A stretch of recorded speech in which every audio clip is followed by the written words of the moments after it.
I'm going to ask for a motion to start the meeting. Anybody over there? Motion to start the meeting. Kaysen is remote, so. All right, so I actually constructed the agenda this week, so it's not the best it's ever been, but we usually have started with top 5 things happening in Burlington. I have thought of them all in the past 20 minutes, and I only have 4. So, number 1, frozen drinks are back at Taco Gordo, for those of you who care. Yes. Number 2, in Burlington, the vacancy rate is approaching healthy levels, which is 5%. It's growing. It's not, I don't think, even at 4 yet, but Depot Street has been paved fully. Yes. And then next month, there will be no NPA meeting, but there will be a dinner. There will be a community dinner in July, no meeting, and nothing in August. And that's that. Okay. So now we start public forum. For those of you who are new, public forum, anyone can stand up. We ask that you keep it to 2 minutes, and you could say whatever you'd like. I've got my co-steering committee people around here with microphones, so just raise your hand and they'll come find you. Got one over there. Oh yeah, I already said that. Thanks, Charlie. Hi, I'm Andrea Todd. I live in Ward 2. I have been in communication with Grace, so it's really nice to meet you in person.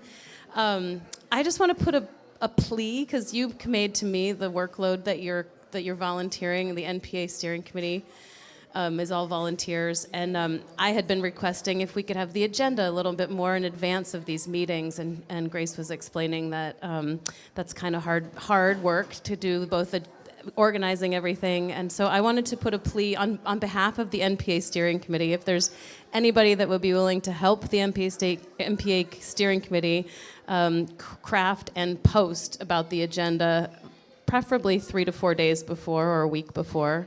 The city says it needs to be 48 hours before, but so please help the steering committee by being willing to post the agenda in advance. The other quick thing I want to mention is that City Market is something I've been posting about in Front Porch Forum. I'm still really worried about it. And if people want to know more, please reach out. But we're in the process of creating an advisory group to maybe bring something concrete to the board. Just so you know, in July through August is going to be when people can apply to become board members. There's 3 positions open, and you have to apply, and then the voting happens, I think, in October. So if you or somebody that you know is interested in becoming a board member at City Market and interested in more engagement with the membership and helping us understand what's actually happening financially and organizationally, please consider running for the board. Okay, thanks.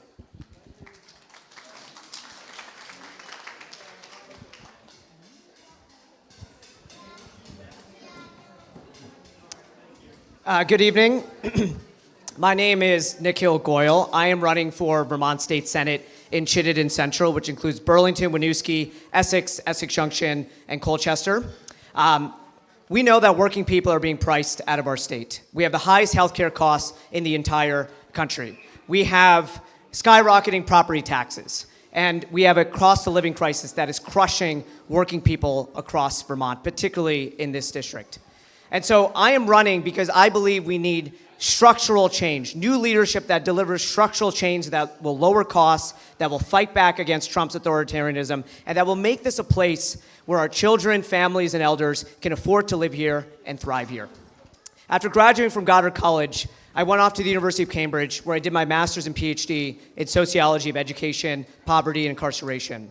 Whether it was teaching students in prison, marching with John Lewis for voting rights in Selma, Alabama, or working for Senator Bernie Sanders on education and childcare issues, I've dedicated my life to serving the public good.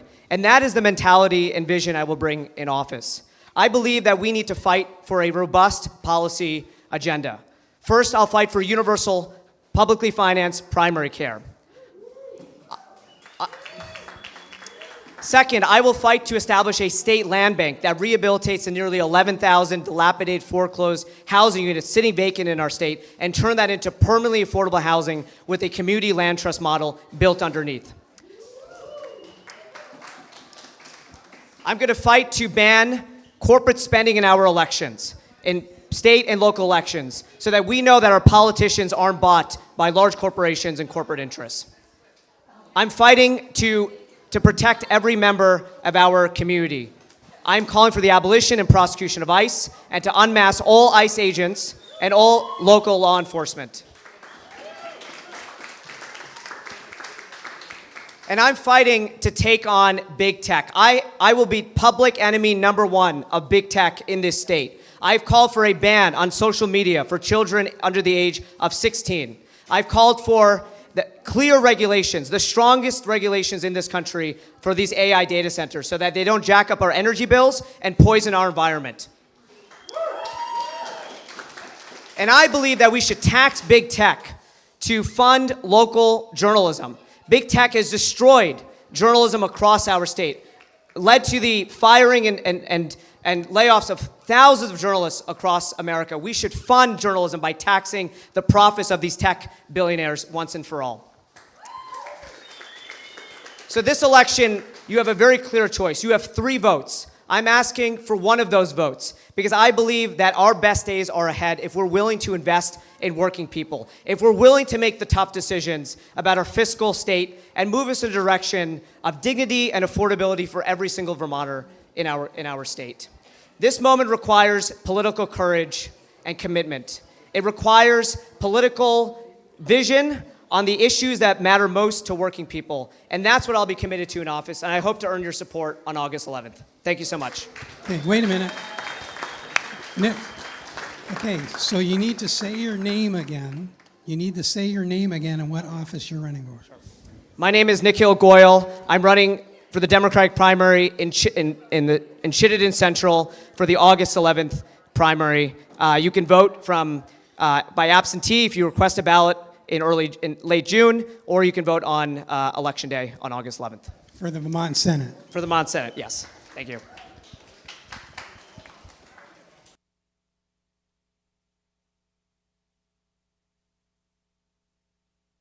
Anybody else? Okay.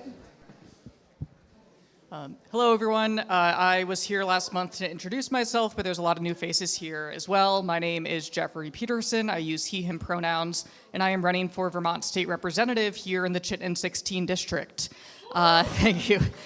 Both incumbents, Jill Korinsky and Kate Logan, are retiring. So we're going to have 2 new state representatives. Right now, I am the only person running in this race, and we need to fill it with 2 seats. So instead of talking about myself, I actually want to recruit someone in this room to run with me because it's so important that we have bold progressive leadership in the Vermont House of Representatives.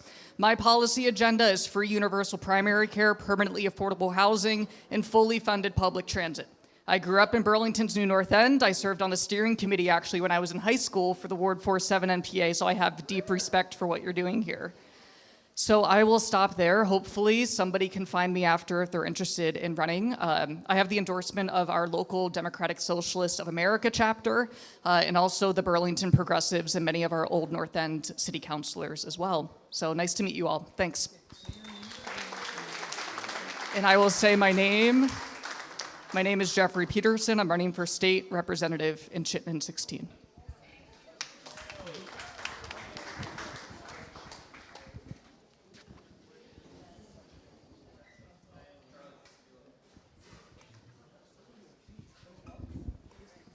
Thank you. Hi, Mila Grant, Central District City Councilor, holding it down for Wards 2 and 3, as always. First, I'd like to thank everyone who participated in the Clean Up, Clean Out event. We collected almost 5 tons of stuff.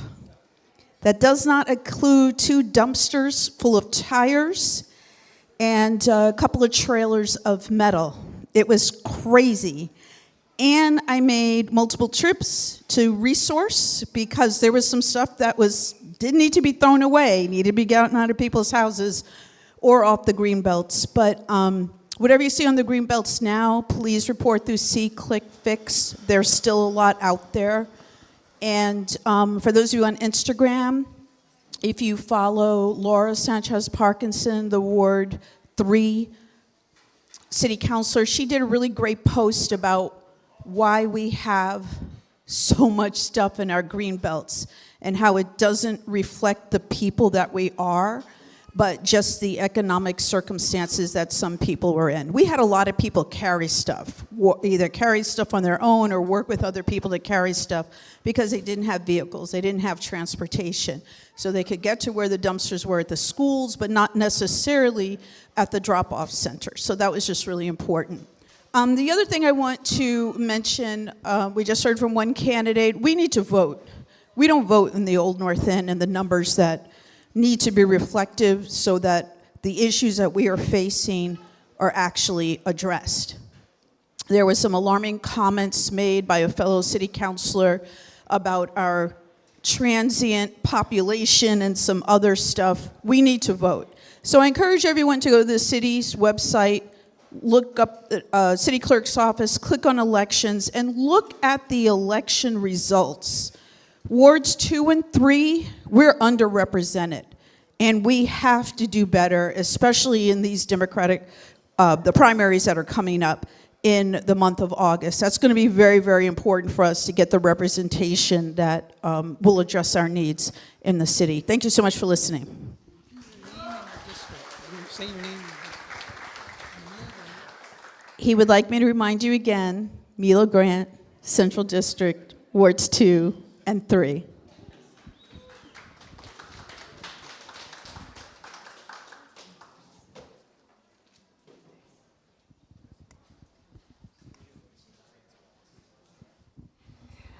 I have a question for Milo or Jean or maybe even Charlie or anybody else who might know.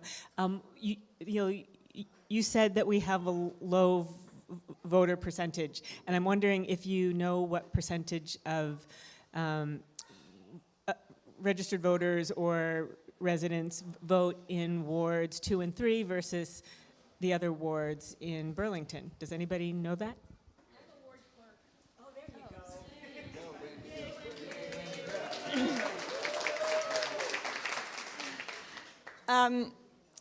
I can't answer your question in format you put it as percentage, but each ward has around 5,000 registered voters. That's how they're formatted.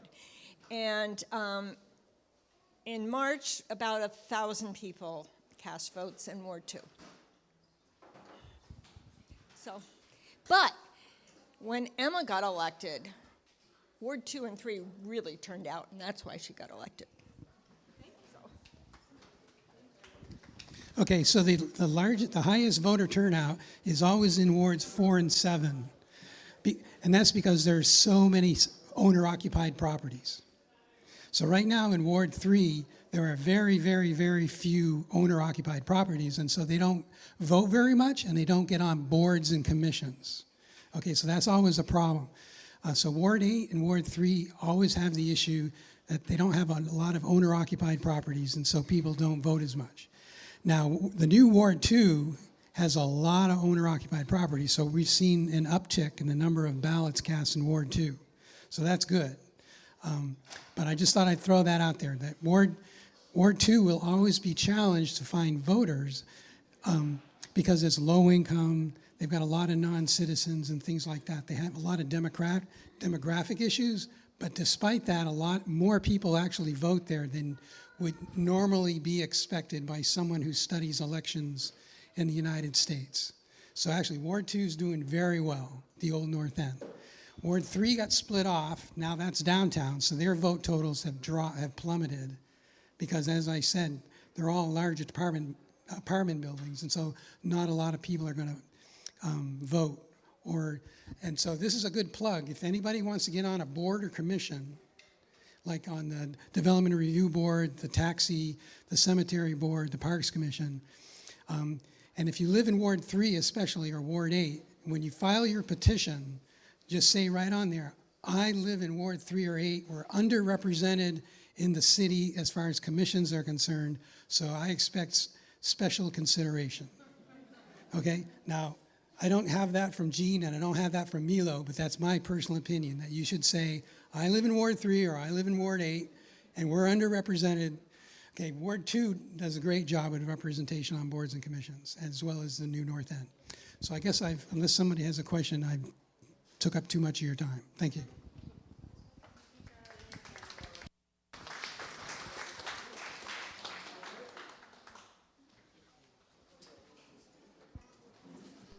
Okay, last call for public forum.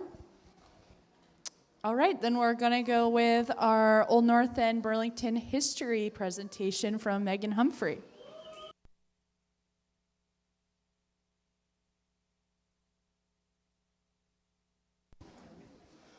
Hello, everybody. I'm Megan Humphrey. I've lived in the Old North End for about 45 years. I know, I'm in my 30s. It's amazing. But so I just keep learning more about the Old North End. So I decided, after doing a walking tour with Elise Guyette, who some of you may know, she did a walking tour of the history of the Old North End. So the elephant in the room is me. I'm white, obviously. And so there were two or a couple of different options. There are probably even more than that. One was that it's inappropriate for me to be talking about the history of the Old North End. That's one way to look at it. And the other is a really good friend of mine had told me that she felt like, this is a woman of color, and she said, you know, I'm exhausted, and it's time for whites to step in and do some of the teaching. I didn't know anything. I did not know there was a history of blacks in the Old North End at all, and so that's very recent that I learned that. So I'm going with the second option of presenting information as I know it, and I'm happy to talk about it with folks at some other time, because I understand there are a lot of ways to view this. So let's see here. I'm going to start with the 1790s, and there was an African-American community that was established in Heinsberg, and then some of those folks moved into Burlington. And a lot of them moved to Elmwood Avenue, which is kind of interesting. There was a big community there. And in 1810, there were only 45 blacks listed on the census, and at that point, the census was just for people who were white. So there were no occupations listed for any of the black folks that were living in the Old North End. And then in 1850, that was the first census that included occupations, and so occupations for African Americans included cooks, waiters, servants, gardeners, coachmen, and painters. And this history tonight is a little bit confusing, because there were a number of families, and they were friends and business partners and intermarried and everything, so it's a lot of names to keep straight, but we'll do our best. And I wish I had more photos of the people. I have more photos of the buildings than I do of the people, but next slide, please. So who in the room lives on Elmwood Ave? One person? Oh, yeah. Oh, that's great. So in the 1860s, Tony Anthony, who was a cook, sorry, I think, is there a slide right before this one? No? Oh, yeah, that one. Oh, yeah, so if you go back, please. Yep, thank you. Let's see, sorry about that. So in the 1860s, there was a man named Tony Anthony, and he was a cook in restaurants and hotels and on steamboats. And he lived at 78 Elmwood Avenue with his wife, Eliza Thomas, who was from upstate New York. And Eliza's sisters, Charity, who was a seamstress who lived at 86 Elmwood, and Mary also lived in the Old North End.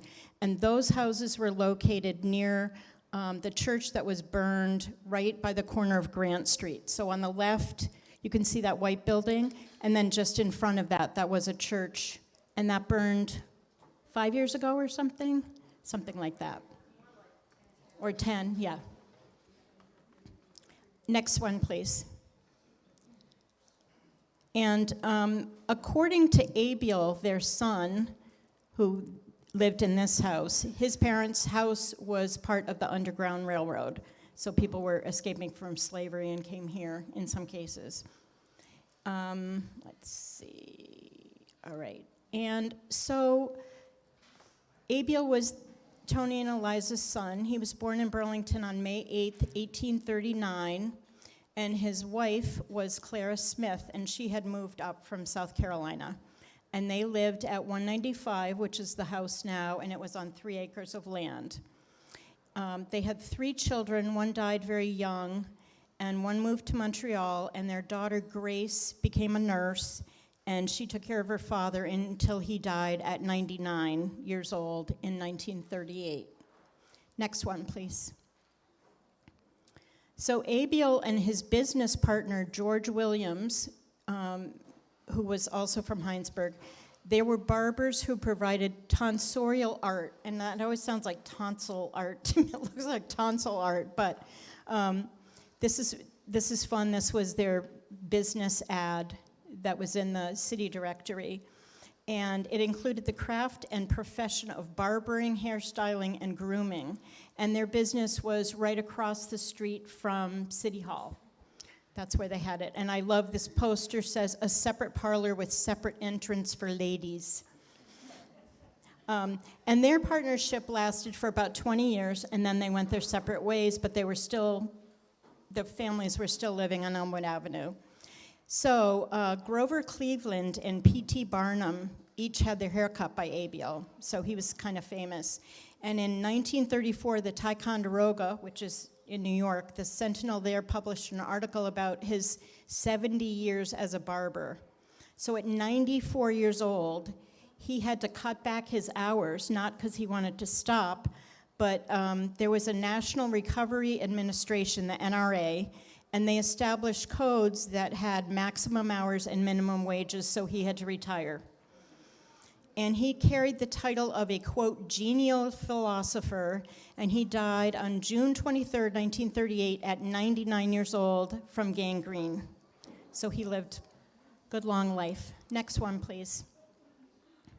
Okay, this is where we get confusing. So George Williams married Abiel's sister, Nettie. And this is 205 Elmwood, and they lived there for about 45 years on 3 acres. And it was about 1865 until 1911.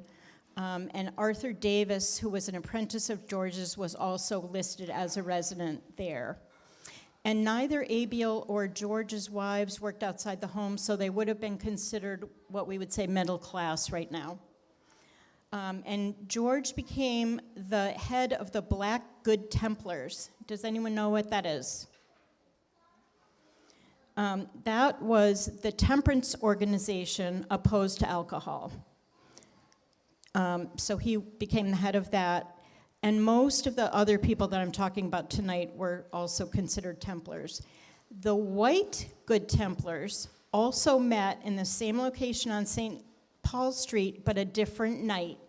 So again, we have the separate but equal. So the 2 different organizations were meeting in the same place, different times. In 1909, George's son, George W., was the first Black Vermont-born graduate of UVM's medical school. And his sister, Rachel Williams, was born in Heinsberg and married Aaron Freeman, who was a Civil War vet. And they then moved into her daughter's house at 208 Elmwood. Next one, please. Jacob Bland was hired, this is how interwoven it is. Jacob Bland was hired by Anthony and Williams, and he and his wife Delia originally lived at 210 Elmwood Avenue. And then after, there was a widowed seamstress named Charity Freeman who passed away, and then they moved into her home here. Next one, please. And this is the one that I showed last time. The back of this building was renovated, and they had found War of 1812 burial ground when they dug up the back to expand the house, and so that was also at 215.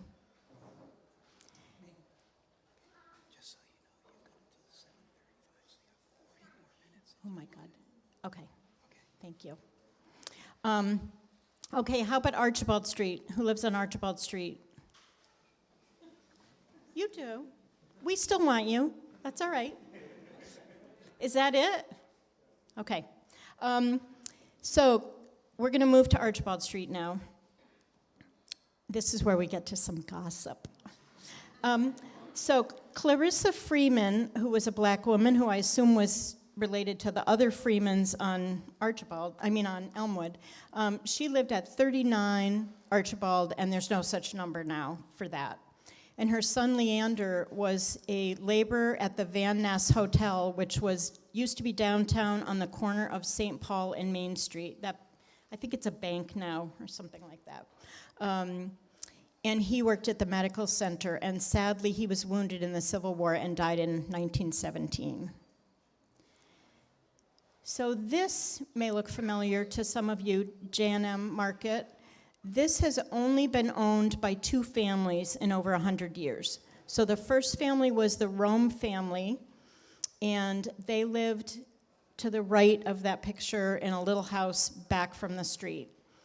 And then John McLaurin purchased the house. He was a black man. He purchased the store, in 1973, and named it J&M after he and his wife Mildred.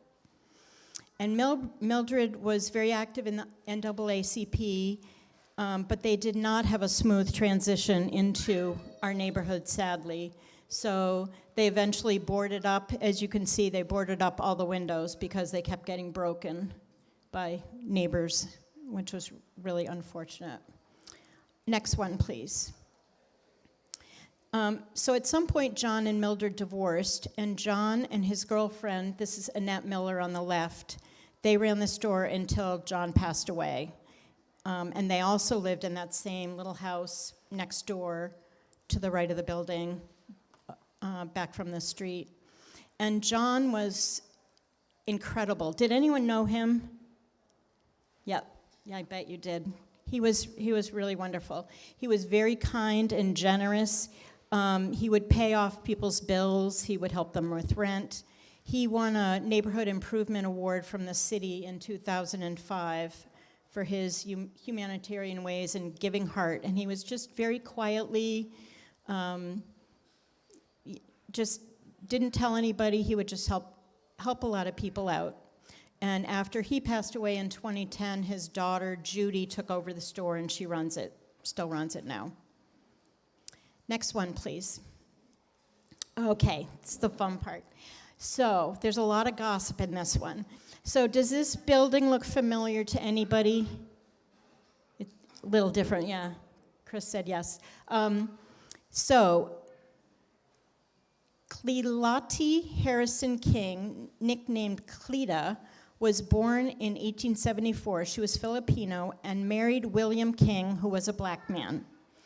She had a very public marital affair with a guy named Frank Pate, who was another black man born in 1872. And her husband and Frank were both Buffalo soldiers who had been stationed in the Philippines. So maybe all 3 of them met there. I don't know. Does anyone know who Buffalo soldiers were? Somebody, yes? Go ahead. Charlie's got a microphone. Don't be shy.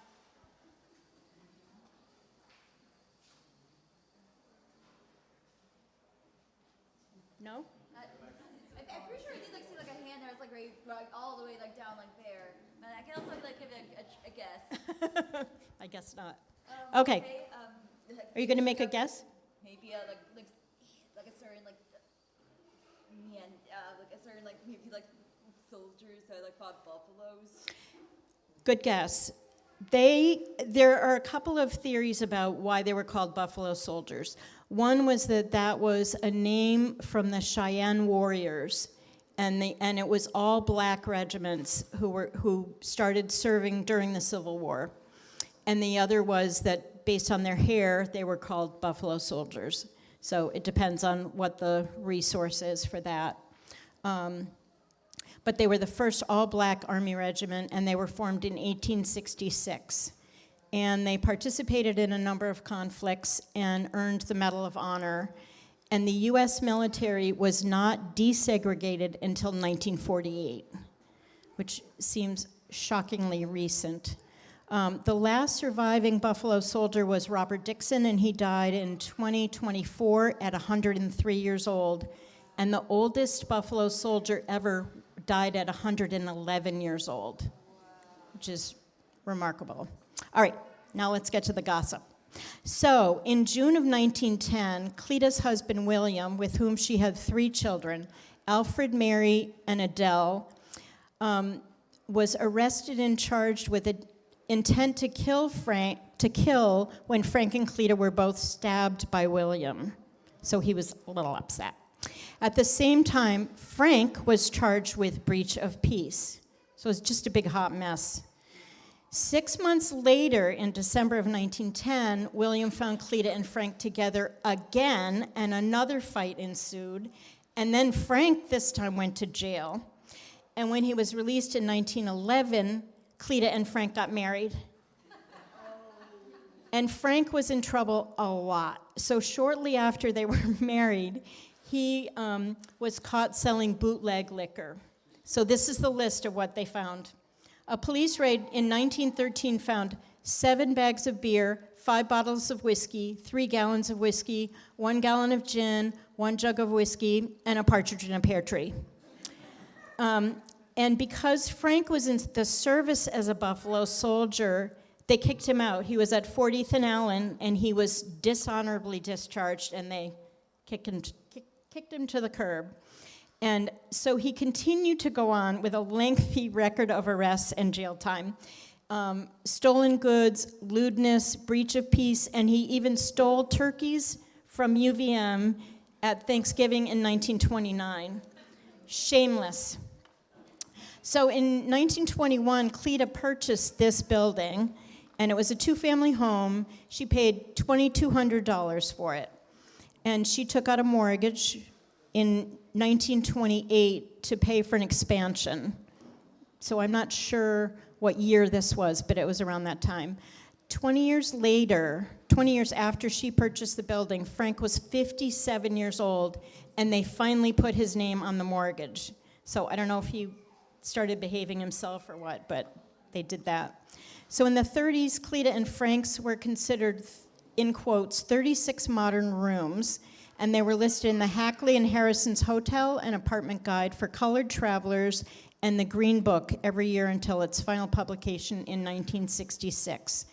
And both of those were publications that listed safe places for blacks to stay, safe places to eat, get gasoline, things like that. And the 1930 census showed that in addition to Cleta and Frank, 2 of Cleta's children lived with them in this building. So one was Alfred, who was a 28-year-old laborer, and Mary, who was a 23-year-old helper at a dye company. And the dye company was down at the Wells Richardson building on College Street, Lower College Street. And some of you may know what that building is, one of the huge brick buildings down there. Cleta's 3rd child, Adele, moved to New York, but left the 4-year-old with her 4-year-old son with Cleta. And this grandchild, Brigido, was the only one to survive to adulthood. Another thing about this building, John Burns was a Burlington baseball promoter, and he was not happy with the team. He couldn't find one here. So he convinced a black team from Connecticut to come up and play here in Burlington, and he named them the Burlington Colored All-Stars. And they practiced at Roosevelt Park, and they played different white teams, and they stayed at this this was the Pates house at that point, and they stayed there in the summer. So Frank died of pneumonia at home in 1950, and Cleta passed away in 1957 at home from diabetes, hypertension, and cardiac decomposition, which sounds nasty. And they're both buried in the St. Joseph Cemetery that's at the top of Archibald Street, up by St. Joseph's home.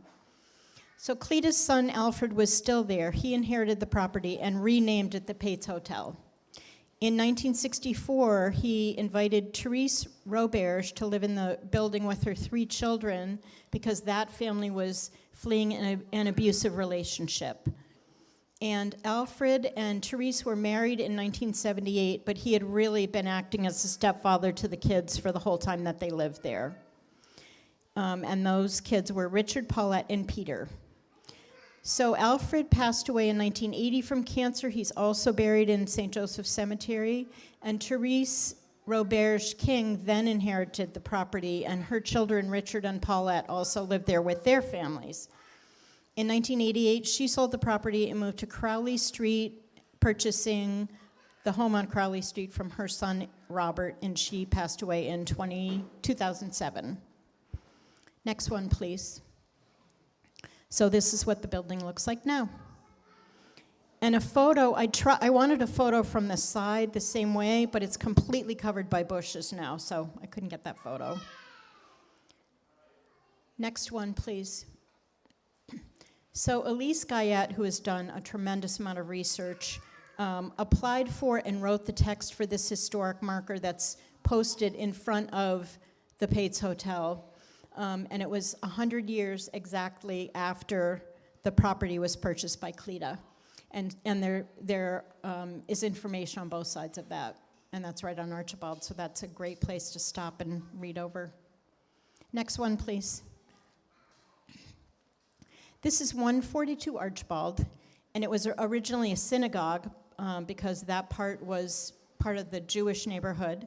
And the name of the Jewish neighborhood was called Little Jerusalem, but that was named much later than it was the Jewish neighborhood. And then from 1946 to 1962, just for a little switch, it became a black missionary church. And that was Reverend Cheatham, who was also a cook at the Wishbone Cafe.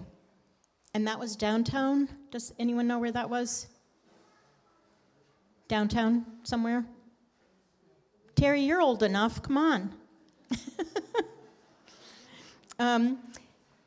And it was known as Cheatham's Temple, and he often had conventions there for youth. And he retired in 1957 and moved to Kingston, New York.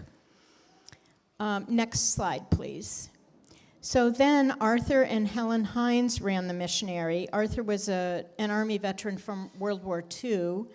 And in 1962, the church went completely bankrupt. So they closed the church, but these two stayed there with their family until Helen passed away in 2013. And they're both buried at Lakeview Cemetery. And some of you may remember one of their kids, Wanda Hines. She was in town for many years and ran some nonprofits and was very involved with political and social justice causes. And she's moved away since then, but that was her family home. Next one, please. And this is what the building looks like now. It's just been renovated. So completely different. And I'm glad somebody's living in it. That property was empty for a long, long time. So that's good. So that's all I have right now. And I don't know if people have questions. I've just scratched the surface. I'm going to keep doing some more research and gathering and all that.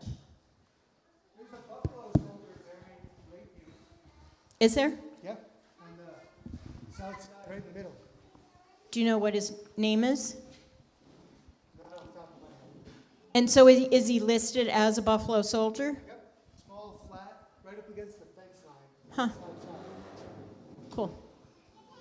Thank you for that. And it might have been even one of these guys. I don't know.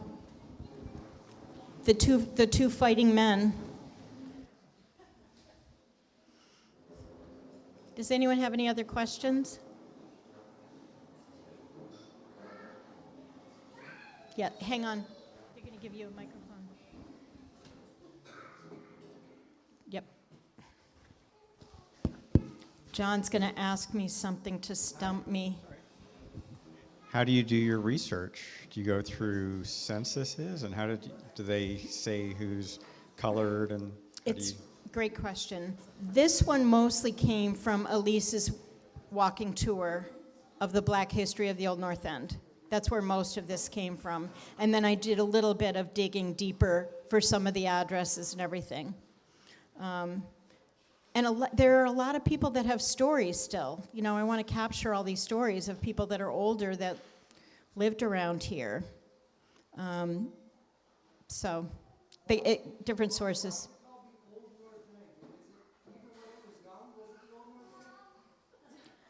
I don't know that. I don't know if they named it the Old North End once they put in the New North End, I assume, but I don't know. Somebody else might know that too. Do you know? In Burlington. Right. I think it was one of the first settlements. It definitely was. It was the Yeah. first one, right? Once downtown was settled, this Right. was the first one. And there were it had all the fixtures, you know, they had things for living, like grocery and blah, blah, blah, Right. and hardware. Yep. All that stuff.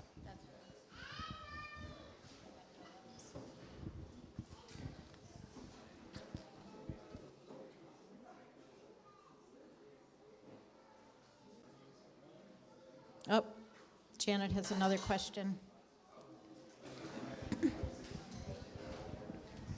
Hi. I don't have anything monumental to say. I'll tell this very short story of a personal experience. So I'm 75. I've lived in Burlington most of my adult life. My family was here before me. I lived on Willard Street for 20 plus years. One day a friend of mine was a friend of Elise Guyette's, and we went for a walk, like in the hill section and near the Old North End. And I had been a grown-up for a long time, and history had never come alive for me, really, and neither did school. So we're standing there, like on Willard Street, like near the corner of, I forget what, but, you know, my regular stomping grounds. And Elise started telling stories about people. I have goosebumps while I tell you this. Started telling stories about people, real people.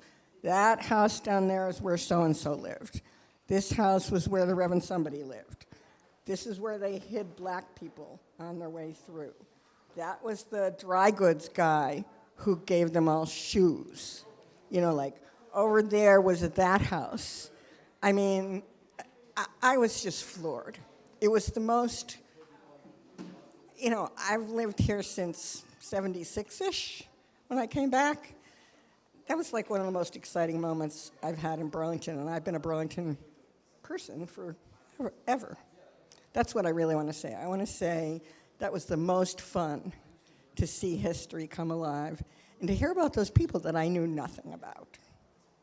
That's what I want to say. Yeah, and if you, and that's exactly, so I just started, Miles and I, wave your hand, Miles. Miles and I are on the advisory council for the Burlington History and Culture Center. We are are we the only one in the state of Vermont with no historical society? Probably not, but close. Yeah. So,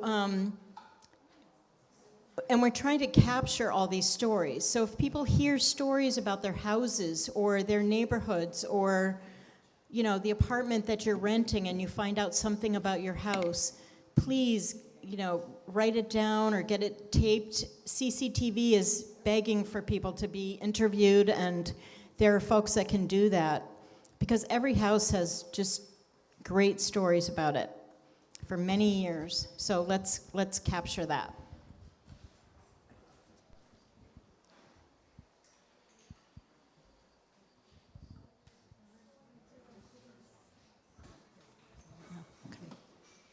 So just a question, are you, with this effort, are you doing any coordination with the Burlington Preservation Society? Okay, yeah, because they did a history of my house. Right. It was fabulous. Yes. And I was going to talk about, since I have a little bit of time, I was going to talk briefly about our house. So we are on St. Louis Street. And I didn't know I'd have this much time, so I don't have the slides, but I'll bring them next time. I should have added it. I always feel like I run out of time. But our house, Preservation Burlington, did history. I was very proud because she said that they had never gotten as much history as they did from me that came with the house, which was nice.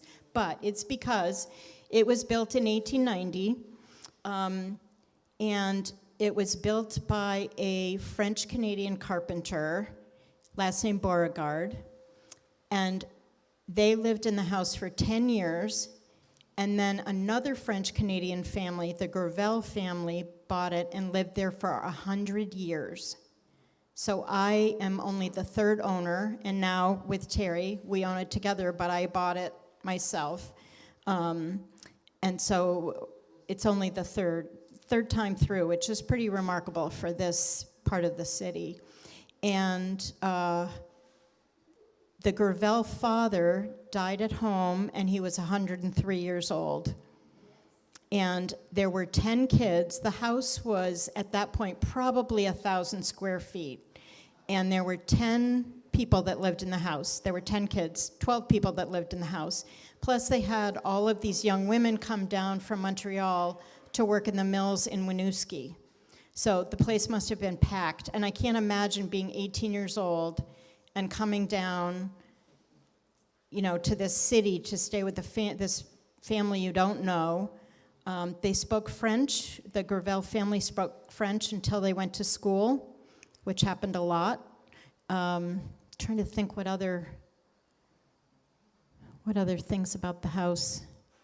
Tara, can you think of anything else? Oh, and so where Kristen and John live, which is right next to us, so here are 12 people living in our 1,000 square foot house. What's your square footage? 1,400 square feet just for the grandmother. So they must have just shipped the kids over, like, go see grandma. And there was nothing in the yard at all when we moved in. There were no bushes, no gardens or anything. And they had left the yard open. We have a side yard that's another building lot. Sorry, I didn't mention that. And so that was completely open, and they played croquet a lot. And they also did a bootleg wine. So they did have a little mini vineyard in the backyard, and they made wine, and they would put it in their cellar, and every once in a while there would be an explosion. And they would just pretend nothing had happened and just go back to eating dinner because another bottle had exploded. And then the kids were all taught that if somebody drove into the yard, ever, they open the garage door, the car goes in, they shut the door, and they go back to playing. And they had one uncle who was a bootlegger, and the other uncle was a prohibitionist, and they would hear gunshots, and they would just be like, oh, I hope our uncle's not shooting at the other uncle. And I don't know if this is true, but I've heard that the mayor in Winooski, that if you were trying to cross into Winooski, he would stop you and you had to pay with liquor. I don't know if that's true or not, but might be. Does anyone else have any stories?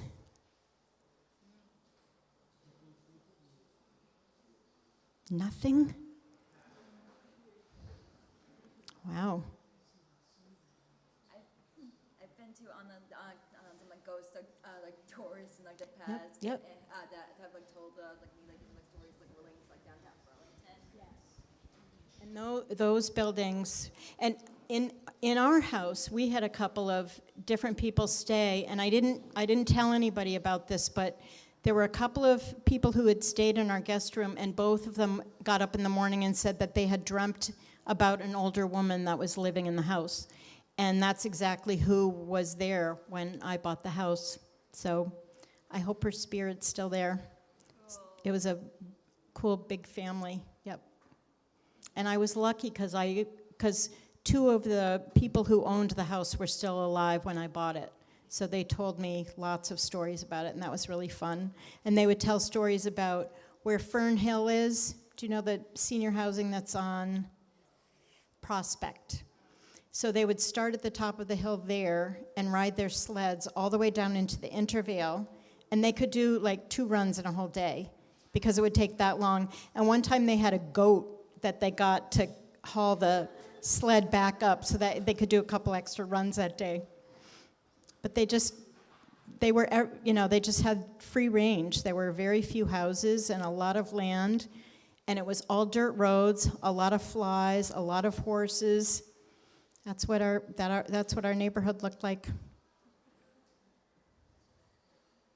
Well, thank you all. This was really fun. Thanks very much.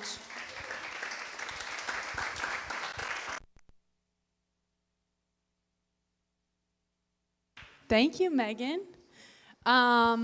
Next, we have some state representatives and state senators. I believe some of them are here. We're also going to have Nikhil Goyal join them for some Q&A, with what he is able to answer. So anyone who's here can come up and sit at this table here. We'll give you some microphones. I thought I saw a few, maybe not. Okay.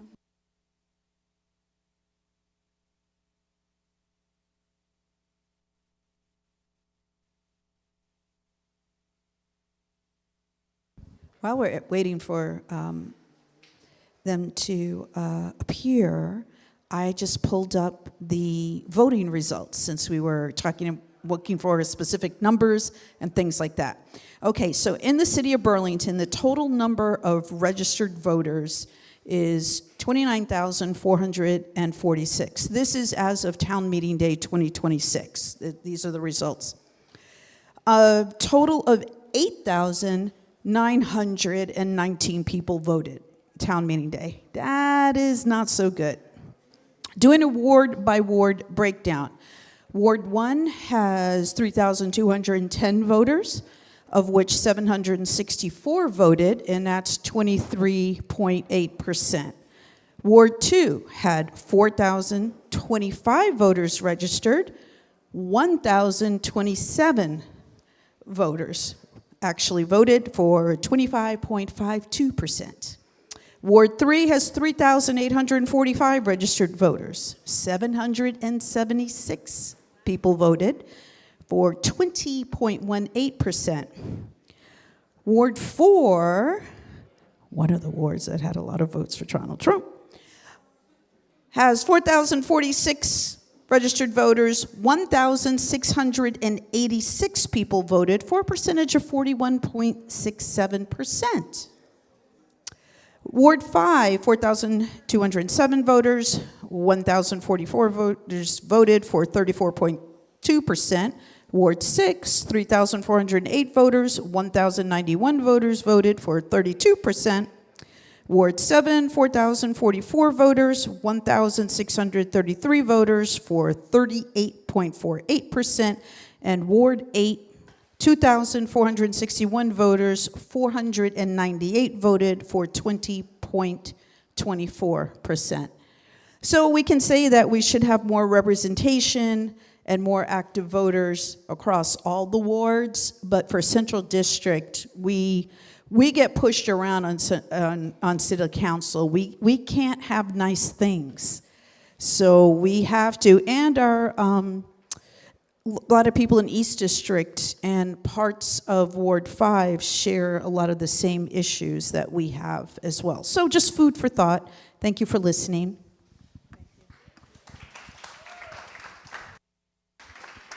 Okay, we've only got one of our representatives here. Representative Duke, come on up. A lot of the representatives and senators did, I feel, have legitimate reasons. Others not so much. Luckily, some of them are stepping down. Some of them should be voted out. So.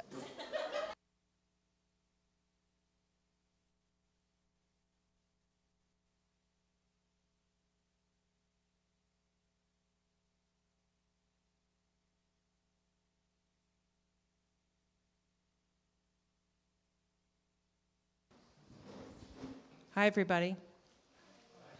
So my name's Abby Duke. I'm the representative for Chittenden 17, which is basically the western side of Park Street and west. That's the part of Ward 2, so just a little chunk of Ward 2. But I also have a little bit of Ward 3, a little bit of Ward 4, and a little bit of Ward 7. So the state representative districts don't line up at all with the wards. It's not at all, in fact. So I've been there for 2 years. I was appointed with a week to go in the session 2 years ago. I took the seat that our current mayor was in, and after she resigned, I was appointed to her seat, but I was only there for a week, and then I ran for election and served a full 2-year term.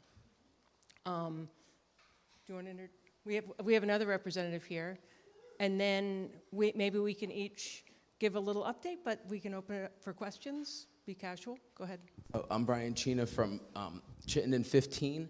So I live in Ward 3, technically. I used to live in Ward 2. We used to have one NPA. It was nice. And we should again, too. But anyway, I represent part of Ward 2, part of Ward 3, most of Ward 1, possibly a sliver of another ward. I don't even know. But I've been on the House Health Care Committee for 10 years, ethics panel for 6 years. Great, and I'm on the House Commerce and Economic Development Committee. Emma used to call it the Capitalism Committee. She was on it before Abby. You can call it and consumer protection. It's not just capitalism, though. It's like other things too. But so we can give a general update, or do people have specific questions or specific things you want us to talk about? Or the way the House works is we each know the most about what happens on our committee. So there's 14 committees with about 11 members each, and we spend, over the course of the session, probably 80% of our time working on issues on the committee. So we can talk about that. I don't know if anybody has opinions or questions about specific directions, or we can just go the direction that our brains go. I see a hand, though. There are a couple hands. Oh, okay. I saw one raised hand and many other hands. I have a question that you are welcome to roll into your other things that you're talking about. But Brian, I just heard you say that you were on the ethics committee for years? 6. 6 years. And I've heard a lot recently in this session about the House Ethics Committee and funding, and was that for the House or the Senate? I'm not sure. But are you talking about the Ethics Commission, the State Ethics Commission, or the House Ethics Panel? I think or the Senate Ethics Panel. I think the House Ethics Panel. I think it's the State Ethics Commission is what Okay. you're talking about. It There prob- was okay, there was yeah. a whole bill about funding, and there was some. Yeah. There have been some high-profile ethical accusations, and so it's hard for me to determine what you're pointing at exactly. I think this actually shows my ignorance of the issue and the different ethics committees and commissions. So I would maybe just be interested in hearing how each of those works and how they interact and how they are responsible, what they do, because it does seem like, in the last however many years, Vermont has rated very low on ethics, on legislative ethics, and legislators holding themselves accountable. So I don't know who ranked us, but I'll tell you how it works. Okay, The great. Constitution, which was ratified over 200 years ago, says that the legislature holds itself accountable, separate from the judicial system or the executive branch, to guarantee separation of powers. And the way that the legislative bodies do that is each body has its own panel that interprets ethical violations in a very broad sense, because if you look at the Constitution, the powers and duties that it gives the legislature immunity in a lot of situations so that we can represent the people without interference. And I actually won a lawsuit where a white supremacist sued me over FOIA. He was trying to force me to release the names of BIPOC youth, and I wouldn't. and I won in court, but he found the names anyway, put our names on the internet, and we were threatened, and a big penis was set on fire in front of my house. It's kind of funny, but not. So like, but the moral of the story is that the reason I had the right to deny him information is it chills the rights of those youth if someone can just get their name and go after them because they contacted their legislator. That's not an ethical violation, what I did, but there's people to this day who claim I violated ethics by not giving those names over. So similarly, we get all kinds of complaints about so-and-so said this thing, that's unethical. Or people went on a trip to Israel, that's unethical. Or people, someone poured water in someone's bag, that's unethical.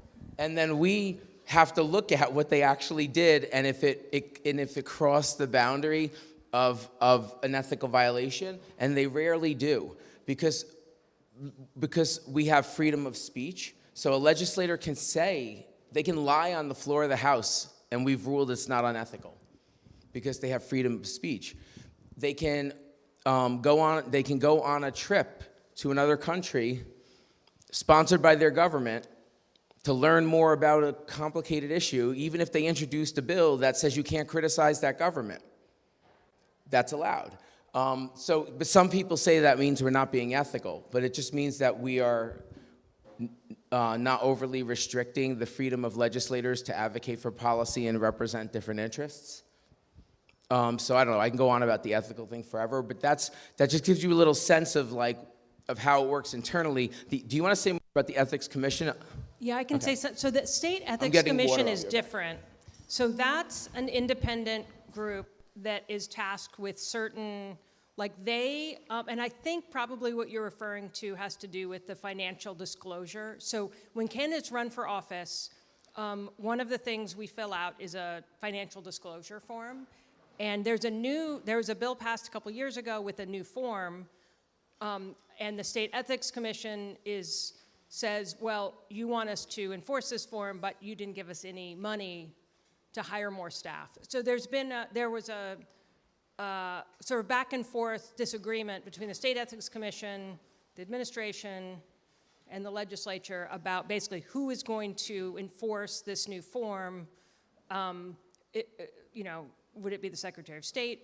Would it be State Ethics Commission? And then who gets, we passed a lot of laws in Montpelier, and if we're not also including the capacity to do it, that's a problem. So I think where that landed was we have the form, we're all expected to fill it out, but there's nobody who's going to be enforcing it over the next year. And I think next biennium, we're going to be looking at finding somewhere to fund to actually do the enforcement, but that's just a very specific piece. But the State Ethics Commission is its own thing.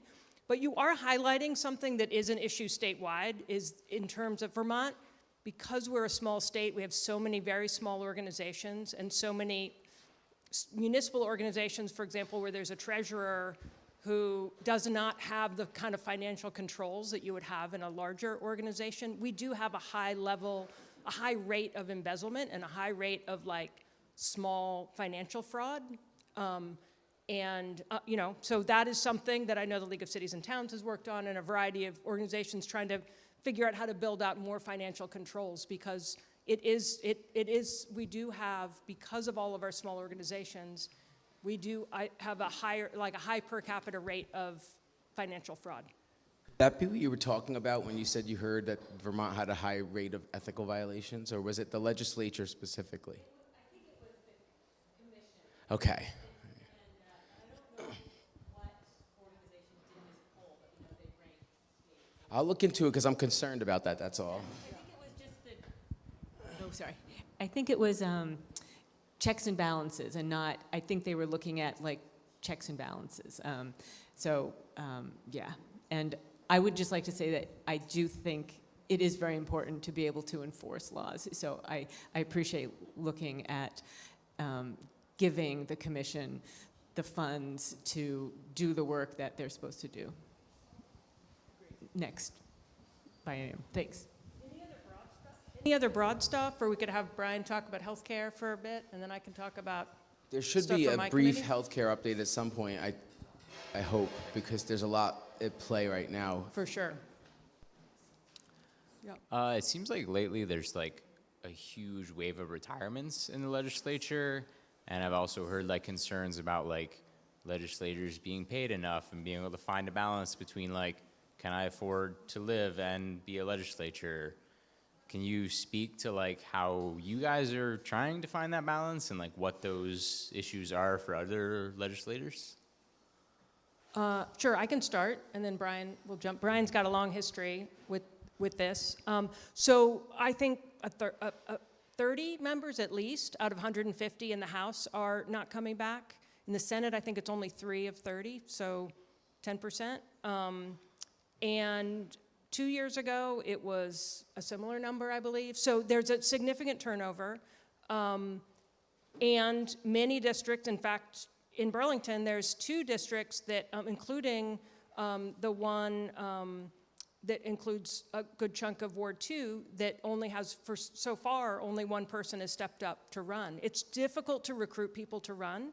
It's difficult for people to stay there because it is, it is a full-time job for 4 or 5 months out of the year with a part-time salary and no benefits. So there is a select group who can make it work, and different people make it work in different ways. So, but it is not a true representative democracy because we limit who can serve because of the financial burden for somebody to serve. Although in some states it's a full-time job, and I've worked with people from those states, and it's not necessarily better because these people get into these positions and then they cling to them and hoard power and then give themselves raises and more staff. And so there's got to be some balance between what we have and what they have. I don't know what it is though. But the way that I'm able to make it work is I have 3 other jobs, and one of them is at the Howard Center at first call. I take shifts, so I just sign up for a shift so I don't have to be there every single day. And then there's a private practice, so I schedule with my clients when I want to work so I can adjust that throughout the year. And the other is I'm a performance artist, and so it's usually at night, so I'm able to schedule around it. But that's a very unique situation to have 3 part-time jobs and piece them together to support yourself. And it doesn't really work for people who have the normal 9 to 5 jobs that our so-called capitalist system, I'll use that word again, like has created, where we're like forced to conform to certain schedules and give our labor over for meager wages. Like most of us most people who have to work in that model just can't do both. So we have to do something at some point to fix that, or it's not going to change. Like something I noticed is almost everyone is a landlord or not a tenant. And then what happens? A bill that gives rights to the landlords and takes them from the tenants passes, or just cause eviction fails. And so I think until we have a legislature that represents a wider range of economic backgrounds, which is not possible with the current compensation, I think you're going to see, that's God being like, that's right. Humans change it, right? So. Do you want to hear about healthcare? Speaking of healthcare, I've had this congestion for weeks, so that's why I sound like this. So I'm sorry. I don't know if it's allergies or what, but so in the House Healthcare Committee, we passed a few significant bills in the last year, and their fate remains determined. S-197 is a bill that says that it's the intent of the General Assembly to establish a universal primary care system in Vermont. And it asks various components of state government to come forward with the numbers and with various projections, and so that the legislature can look at how we might build a roadmap from where we are to universal primary care by fully funding our primary care providers so that they make a decent living and keep their doors open, while guaranteeing every single Vermonter no cost sharing access to primary care. The governor has not commented on that bill, but he did signal a veto on a related bill, and in the opposition on the floor of the House to that bill, which is S90, and I'll tell you a little bit about it in a second. The Republicans referred to it as single-payer architecture. This horrible thing. So like single-payer architecture. So if S190 is single-payer architecture, then I wonder what S197 is if it says we're going to give universal primary care to everyone. So I'm a little concerned about the fate of S190. And S190 controls the cost of health care. It accelerates a policy we already decided, that the Green Mountain Care Board was going to work towards global hospital budgets and reference-based pricing, which is setting the prices for hospitals. All S90 does is accelerate that process and start sooner, and it basically accelerate the cost sharing. Yet, for some reason, the Republicans who worked with us on that bill all along, at the last minute, did an about-face, attacked it, and said that it was single-payer architecture, and that what the people really need is more insurance options to choose from. So I'm not sure what's going to come out of that. I'll tell you one positive thing, because that sounds pretty negative now that I said it. Like, sorry. I'm just being honest and trying to find humor in it, because it's very depressing to be in the middle of that, where you work for 2 years with people, and then at the last minute they're like, never mind, we're going to attack you now for 2 days straight, and then fight with you for a whole summer. A good thing that we did is that the governor signed, so we can celebrate it, I think, is Vermont became the first state to guarantee humans neurological rights. So these rights say that we have the freedom of mental privacy and of our own personality and of our own thinking, and that our minds can't be interfered with by neurotechnology without our consent. And you might ask yourself, why would you consent to that?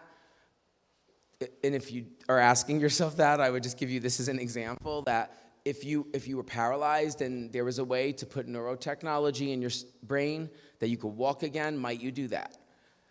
But should they be able to record your thoughts, your feelings, your memories, your illnesses, sell that to insurance companies, sell that to companies to market to you? Should they be able to implant thoughts in your mind, which we're very close to with neurotechnology? We're not there yet, but we're getting close to it. So Vermont said, before we get there, we're going to guarantee that you can't do that without people's permission. And we already have an AI advisory council, so we added healthcare providers, teachers, the state treasurer, a few others, to this council that already exists, and we told them to come back in January with a report on what other additional regulation is needed in state law to protect us, and to also to maximize the benefits of artificial intelligence and minimize the risks in the healthcare, human services, education, systems, public finance, and public participation. And then there was another AI bill related to healthcare that we're waiting to see what the governor's going to do, and it would put restrictions on using AI for mental. That's the second time.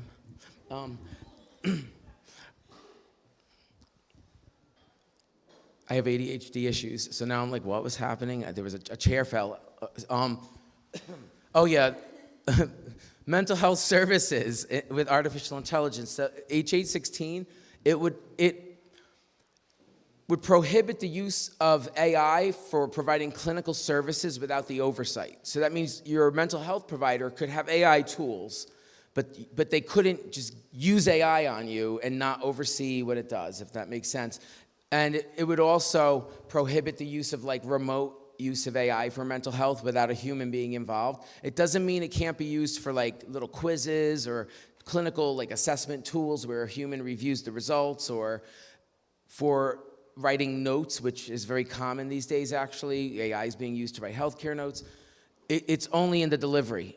But there is some concern the governor might veto it because some companies have spoken out. And then last but not least, the data center bill, which maybe that's a good transition. It's not in commerce though, so I'll just say it.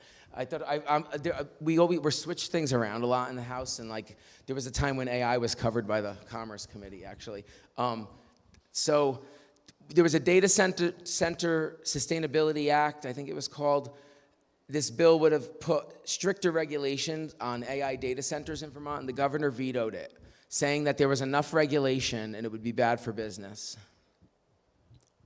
So, yeah, so I'm sorry if you were hoping that a giant data center doesn't open up in Vermont and make our electric rates go higher or drain all our water, but the governor thinks it would be bad for business if we stop that.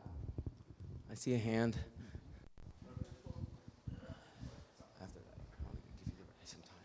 Is there some nuance in those bills of between, like, because I think a data center isn't inherently bad. Like, maybe we want to have, like, if we're going to rely on AI, maybe we want to have it in state, but we don't want to drain all our water and have our electric bills go up. So is there some nuance written in there where maybe we can have it, but we want to do it in a good way? Is that part of this bill? Yeah, the bill that he vetoed was kind of a comprehensive look at regulating data centers. Act 250 would still apply to a data center coming in, so there would still be a analysis and a process for a data center coming in. Meaning there's protection currently, even without that bill. And that was part of what he was saying, was we don't need this. We have all these other regulations in the way. But what the bill did is it did go deeper into the details around like what a sustainable model might look like. And there's a scale before it applied. Neither of us were on that committee, so I'm going out a little bit over my skis about some of the details, but there was a scale in which it started to apply. So a smaller data center that maybe would be probably a little bit more Vermont scale did not add additional hurdles to it. Sorry. If we have questions, or I can touch on. Go ahead. Senator Vahovsky is also online here. She's joining us. Would you like to join? Can we hear you? Yeah, absolutely. I'm happy to. Can people hear me? Yes, we can. Wonderful. So it's really lovely to be here. I will give a brief Senate update. I'm kind of doing this for both Senator Gulick and myself because her children are in town and she really wanted to just spend the evening with them. One of the most exciting things that I'm really proud of, and Senator Gulick and I worked together and the governor signed a couple days ago, was S227, which is a sanctuary schools policy. It took the policy that Winooski put in place to protect immigrant students and their families and to protect student data from federal overreach.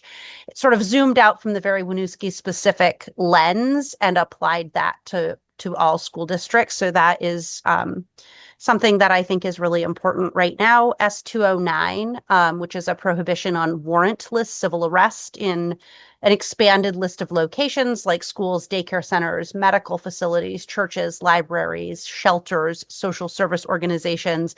That landed on the governor's desk yesterday. So we'll see what happens. I was also going to talk about the data centers. So the data center bill was not a bill prohibiting data centers. It was a bill that really made sure that the regulations were in place to ensure that data centers were not ruining our water quality or driving up our electrical rates. And while Act 250 certainly does still apply, I think with what we're seeing with data centers across the country, that these additional regulations to ensure that the problems we're seeing across the state didn't also happen here were really important. So I'm certainly disappointed by the veto. We also, Senator Gulick worked really hard in the Finance Committee to do a temporary expansion of the renter rebate credit, which I think is really important. That really hasn't been updated in a really long time. Senator Gulick and I also worked really hard to try and implement more fair tax policy. Unfortunately, that didn't make it over the finish line.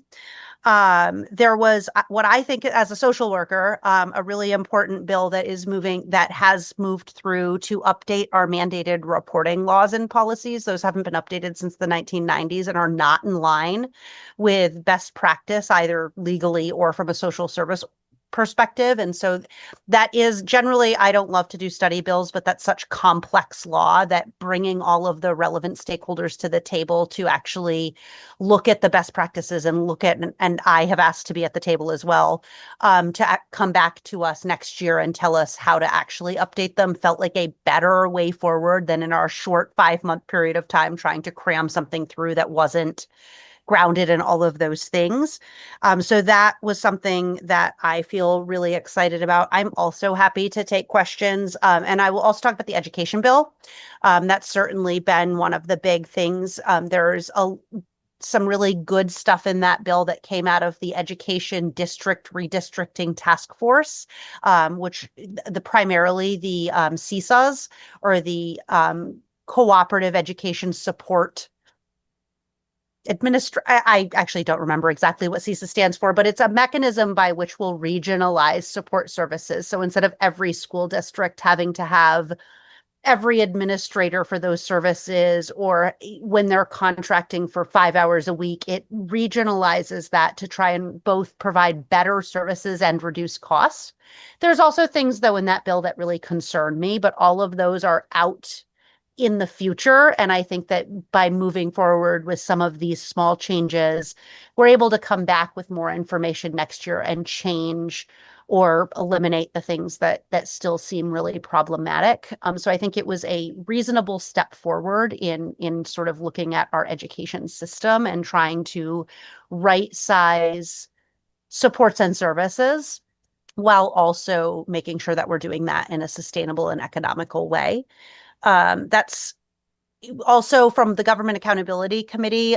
We actually also dealt with AI, and we dealt with it from an elections standpoint, mandating that within 90 days of an election, if AI is being used to put out either materially false information or information that defames or harms people or ballot initiatives, that there has to be a disclaimer saying that it is AI and that's what it's doing, that these things didn't actually happen.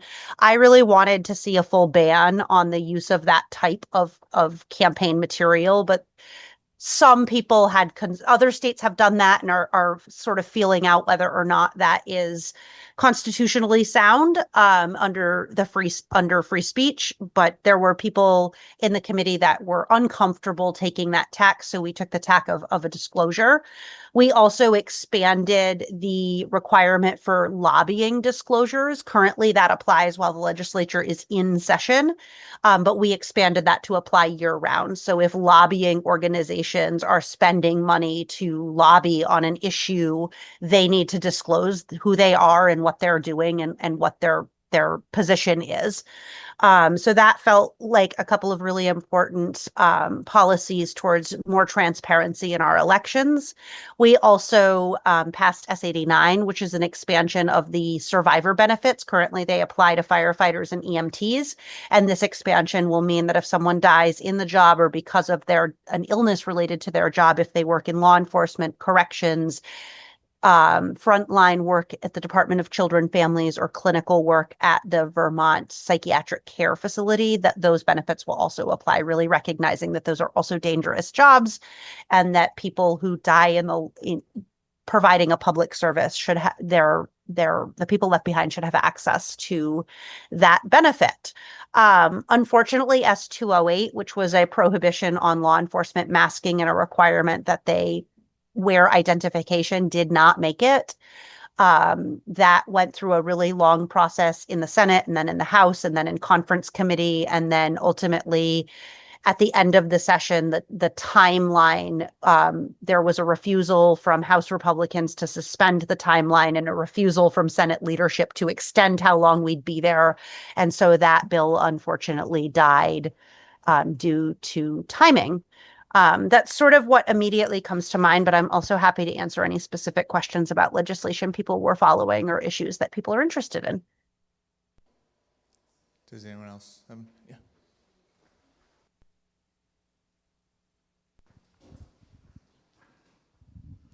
I just want to thank you all for doing the work that a lot of us don't want to deal with and don't have time and can't. So I just want to say thank you. It's a really big deal. Thank you.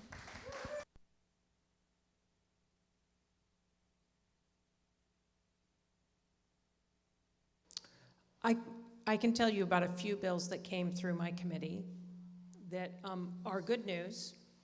Is this doing weird stuff? Slightly weird. Maybe I'm too close to the speaker. I think that's what it was because it I'll did it move to me over here. too. Okay, I'm no, gonna there's a speaker there too. Oh, no. You have to be in the middle. Okay, I'm going to stand in the middle. Okay, very briefly, I'll touch on 3 bills that are really good that we worked on my committee. One, I don't think it's been signed by the governor yet, but I think it will be. There was just a piece of a bill. So I spent a lot of time early part of the session working on a bigger bill dealing with non-compete agreements. And what made it through, now I learned a lot about the legislative process through that bill, but ultimately what did make it through was one piece that that bans non-compete agreements for healthcare providers, which means if it's a nurse practitioner, say, who works as a traveling nurse and they're under a non-compete agreement from with the company, out-of-state company, and they're working at a Vermont hospital, that non-compete agreement is not valid, so they could take a job locally, or same thing, or locally. So that is a good thing. I think that goes into effect July 1st. Second is a bill that regulates the event ticketing resale market. I don't know if anybody has tried to buy event tickets lately, and you Google Flynn Theater, the show you want, and you can't figure out, you know, much less it's a venue you don't know well, you can't figure out where is the actual official place to buy the ticket. We found there's all kinds of activity that is harming venues, artists, and consumers.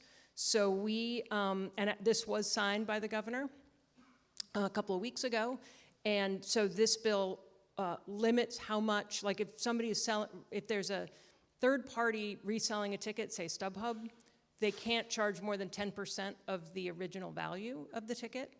It also bans, no, I forgot, basically third-party ticket sellers that are pretending or using, I can't remember the right word, but basically making it seem like it's an official place to buy tickets. So this is really good. The Flynn, we learned, has a full-time person, basically, whose almost their entire job is fraud prevention and dealing with people buying tickets through these third-party networks that aren't even always valid tickets. So we're really excited about that bill. The third one was a bill about a whole bunch of things related to economic development.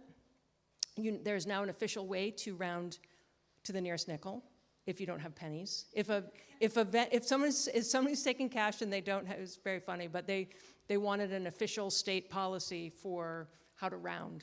And we went with the way you think you would round is what we went with. But also in that bill were some really good economic development tools, including something called CPACE, which allows commercial property owners to borrow for energy projects and for flood resiliency projects and tie it, you know, it's kind of technical, but basically allows them to get longer term loans to do big energy efficiency and renewable energy projects. So those are just a few things. What else does people want to talk about? We all actually just learned about the McNeil plant and how wood burning is considered energy efficient, and because of that, even though it's not really, and it's really bad for Burlington, the wood plant, they get all of these contracts because Burlington now has a new law, and I know you guys don't really do Burlington law, that new builds have to have renewable energy, and I'm just wondering, I know the legislature has some stuff about renewable energy, and I'm wondering if you guys know about the whole wood burning thing and how that's considered renewable when it really shouldn't be.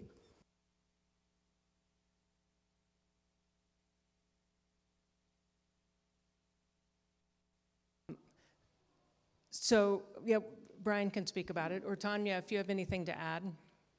I mean, I can comment on, I'm not on the energy committee, but I remember the debate around the various energy standards over the last 10 years. And with the McNeil plant, it's actually complicated because burning waste wood could be efficient. It could be an efficient and I shouldn't say it could be, I think it's considered an efficient energy production method. And you're right. Yeah. But they're also cutting down older trees. Yeah, well, I didn't get to that yet. So what I'm saying is like the actual technology of wood burning plants is considered, can be efficient, and it can minimize its waste. But if the source material, which is what you were just referring to, if you're growing forests and cutting them for that wood and replanting them, et cetera, that's different than if you're taking down sensitive areas. That's different than if you're using wood that has chemicals in it. So there's all these complexities.